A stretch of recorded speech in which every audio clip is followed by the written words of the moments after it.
Valérie est le vainqueur du concours Feeling Walls Labs Abidjan 2021, un concours qui vise à promouvoir l'innovation scientifique, technologique et des idées innovantes. Valérie ira défendre les couleurs de la Côte d'Ivoire en Allemagne en novembre prochain lors du grand concours Feeling Walls Labs avec son projet Indidia Industrie qui développe le carburant à base de déchets de manioc. Nous proposons une solution de carburant alternatif à base de déchets liquides de manioc pour pallier à la réduction des émissions de CO2 dans les transports routiers qui émettent près de 3/4 des émissions de CO2 mondiales avec 5,85 gigatonnes annuellement. Et cette solution va régler ce problème-là. Comme Valérie, ce sont au total 16 chercheurs et innovateurs qui ont présenté leur projet lors de la séance du pitch organisée par la Fondation Friedrich Neumann. Ils ont été évalués par des chefs d'entreprise sur 3 critères. Le premier, c'était l'innovation, le deuxième, c'était la scalabilité, la pertinence. Est-ce que ce projet peut être dupliqué n'importe où dans le monde? Et le troisième critère, c'était la présentation, la façon de présenter, l'éloquence et la clarté de présentation. La Fondation n'est pas un instrument de financement, mais la Fondation Neumann est plus un créateur de réseau. Pour ça, on est ici et pour ça, on aide aussi les jeunes entrepreneurs. Des certificats de participation ont été remis aux différents candidats qui ont pris part à la 5e édition du concours Feeling Walls Labs. Cette édition 2021 marque la journée de l'innovation et de la recherche. Elle s'est tenue autour du thème « Science, technologie et innovation au service de l'entreprise ».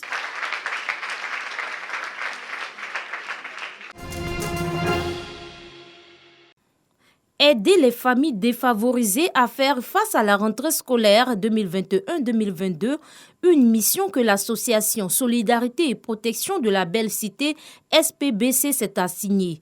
Mise en place depuis décembre 2019, la SPBC s'est engagée afin d'améliorer les conditions de vie et d'apprentissage des habitants de cette commune cosmopolite. Pour faciliter l'accès à l'éducation pour tous, des kits scolaires sont remis à 200 enfants issus de familles vulnérables. À la rentrée scolaire, un mois qui est difficile pour les parents. Donc nous avons voulu soutenir les parents en offrant des kits scolaires pour pouvoir faciliter nos tout petits. La population de cette commune n'est pas restée insensible face à ce acte de générosité qui vient soulager les familles impactées par la crise sanitaire. Je promets que je vais bien travailler à l'école. S'ils travaillent bien à l'école, ils pourront se rehausser dans la société. Donc c'est vraiment un message de solidarité envers ses parents, un message vraiment d'encouragement à l'effort à l'école. La journée de remise de kits a été marquée par des prestations d'artistes. Notons que la SPBC est à sa 2e édition de remise de kits, un acte qu'elle entend pérenniser. 10 lits médicalisés, des bidons d'huile, des sacs de riz pour les pensionnaires du centre Saint-Camille de Bondoukou. Les mains chargées, l'ONG La Maison de l'Amour donne du sourire aux pensionnaires du centre Saint-Camille. Un geste pour soulager les malades mentaux de ce centre. On a vu les pensionnaires dormir dans des conditions vraiment très difficiles où ils dormaient à même le sol.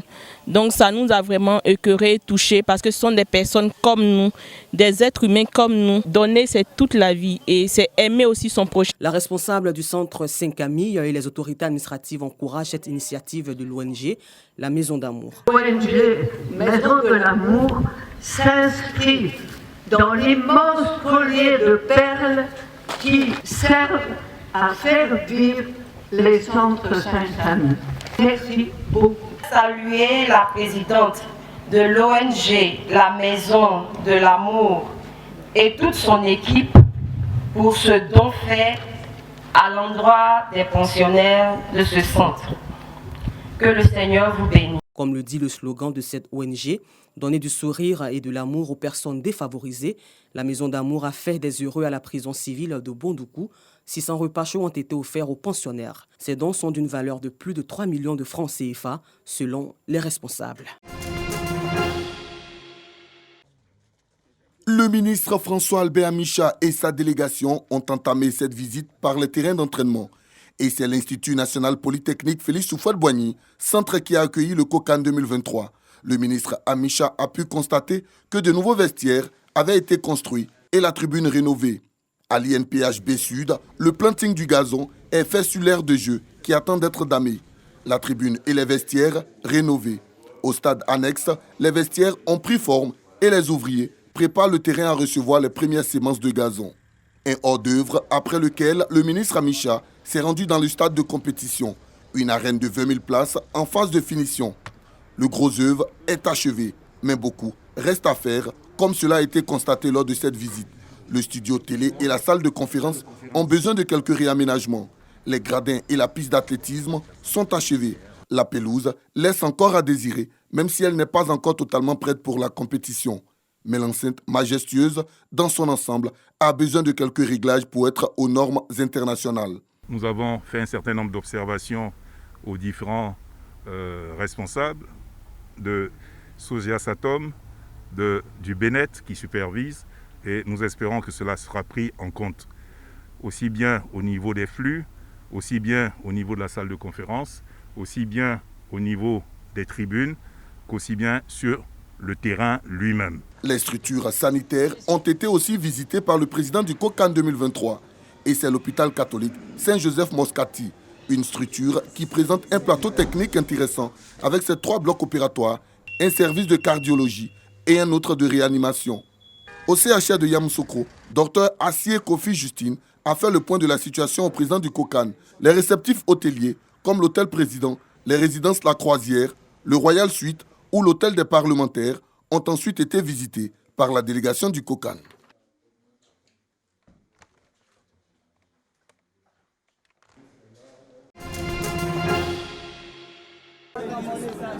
Ces Afghans fuient la misère et la crise humanitaire.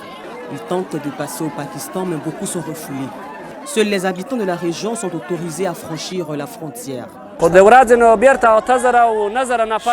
8 000 ou 9 000 personnes essaient de traverser la frontière. Ils n'ont pas de papiers. Ils sont donc éconduits. Ceux qui ont des papiers, environ 7 000 ou 8 000 autres peuvent entrer au Pakistan. La plupart d'entre eux résident près de la frontière.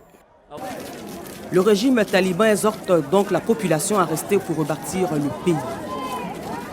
Ils ne nous laissent pas passer. Les gens du Nord, les gens de Kunduz ne sont pas autorisés ici. C'est trop dur pour nous. Cela fait 1 semaine que je suis à Kandahar, que je viens ici chaque jour et retourne en ville chaque soir. J'essaie de passer avec mes enfants, mais ils ne veulent pas. Les hôtels coûtent beaucoup trop cher et maintenant, je n'ai plus assez d'argent pour rentrer à la maison. L'économie afghane est en partie paralysée depuis le retour au pouvoir des islamistes. Et un tiers de la population est menacée de famine selon l'ONU.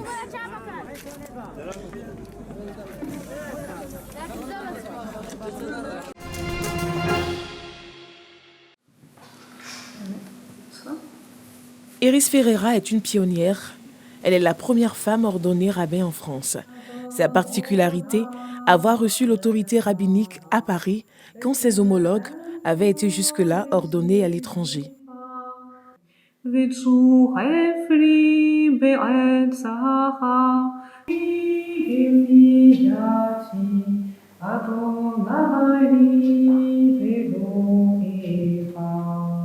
C'est vrai que je me suis pas forcément posé énormément de questions sur le fait qu'il n'y avait pas beaucoup de femmes en France qui étaient rabbins.